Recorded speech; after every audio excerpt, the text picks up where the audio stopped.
संध्या का समय था। कमरे में हल्का अंधेरा होता है और एक पुरानी सिलाई मशीन की आवाज आ रही होती है। राहुल घर में फर्श पर बिछी चटाई पर बैठकर लैंप की धीमी रोशनी में पढ़ाई कर रहा होता है। तभी घर के दूसरे कोने से उसकी माँ बिंदु बोलती है, बेटा, रात भर सोएगा नहीं क्या? कल तो तुम्हारा पहला पेपर है ना? जल्दी से सो जाओ, क्योंकि सुबह जल्दी उठना है, तभी तो परीक्षा देने जाएगा। नींद नहीं आ रही है माँ, बस यही डर लगा रहता है कि आपकी मेहनत कहीं बेकार न चली जाए, क्योंकि आप इतना कष्ट करके मेरे स्कूल की फीस भरती हो। तभी बिंदु अपने बेटे राहुल के पास बैठकर बोलती है, मेहनत कभी बेकार नहीं जाती बेटा। तू बस ये याद रखना कि एक कागज का टुकड़ा तुम्हारी तकदीर नहीं लिख सकता, बल्कि तुम्हारी मेहनत लगन लिखेगी। इतना कहकर दोनों सो जाते हैं। फिर अगली सुबह राहुल परीक्षा देने निकलने वाला ही होता है, तभी अपनी माँ के पैर छूता है और फिर अपना एडमिट कार्ड और पेन लेता है और घर से निकलकर अपनी बाइक पर बैठकर चल देता है।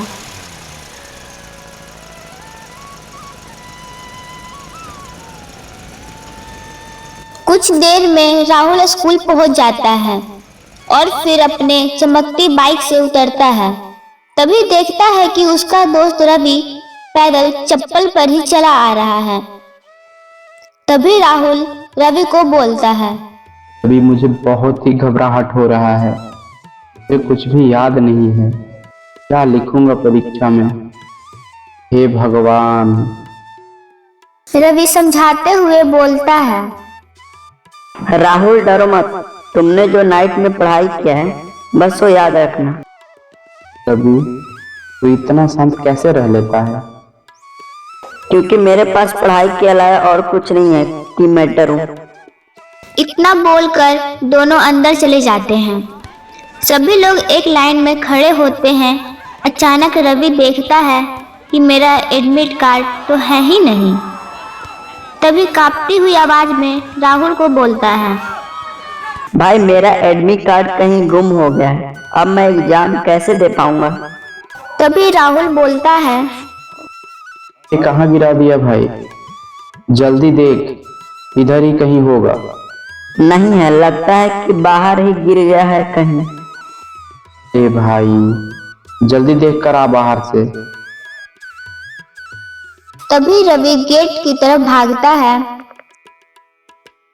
तभी गेट पर खड़ा गार्ड रवि को रोक देता है और बोलता है, अरे सुनो बेटा, तुम बाहर नहीं जा सकते हो, समय खत्म हो गया है। रवि रोते हुए प्रिंसिपल के पास जाता है और बोलता है, सर मेरा एडमिट कार्ड कहीं खो गया है, मिल नहीं रहा है, तो प्लीज मुझे एग्जाम सेंटर में बैठने दीजिए, नहीं तो मेरा पूरा साल बर्बाद हो जाएगा। मेरी माँ ने बहुत मुश्किल से स्कूल की फी भरी है, सब बेकार हो जाएगा सर। तभी प्रिंसिपल बोला, बेटा, नियम सबके लिए एक समान है, बिना एडमिट कार्ड के तुम एग्जाम नहीं दे सकते हो, समझो। प्लीज सर मैं मर जाऊंगा सर, अगर मैं एग्जाम नहीं दे पाऊंगा तो मेरे को पढ़ाई नहीं करने दिया जाएगा। मैं कुछ नहीं जानता बेटा, अगर एडमिट कार्ड है तो एग्जाम दो, नहीं तो यहाँ से जाओ। इतना बोलते ही राहुल वहां आ जाता है और वो प्रिंसिपल को बोलता है, सर, रवि का एडमिट कार्ड बाहर गिरा पड़ा था। अरे वो बेटा, अब तो खुश हो जाओ, जाओ और जल्दी से जाके एग्जाम दो फटाफट। फिर दोनों अपनी अपनी सीटों पर बैठकर एग्जाम देने लगे और रवि की आंखों में आंसू भर आए। लेकिन रवि अपनी आंसू को पोंछते हुए एग्जाम अच्छे से दिया। एग्जाम खत्म होने के बाद दोनों चाय पीने चले जाते हैं। तभी राहुल रवि को बोलता है, 10वीं का एग्जाम सिर्फ सवालों का जवाब देना नहीं होता है, बल्कि उन सवालों का जवाब देना होता है जब लगता है कि सब कुछ खत्म होने वाला है, तभी एक उम्मीद की किरण नजर आती है। कुछ दिन बाद रिजल्ट घोषित होता है। राहुल ने क्लास में टॉप किया और रवि भी अच्छे नंबरों से पास करता है।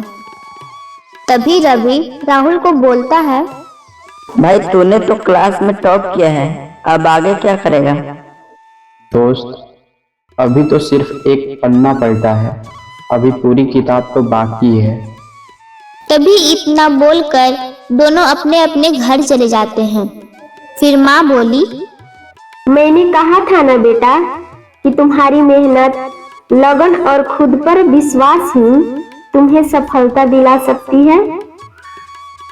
इस कहानी से यही सीख मिलता है कि एग्जाम का कोई भी पेपर तुम्हारी लाइफ डिसाइड नहीं कर सकता।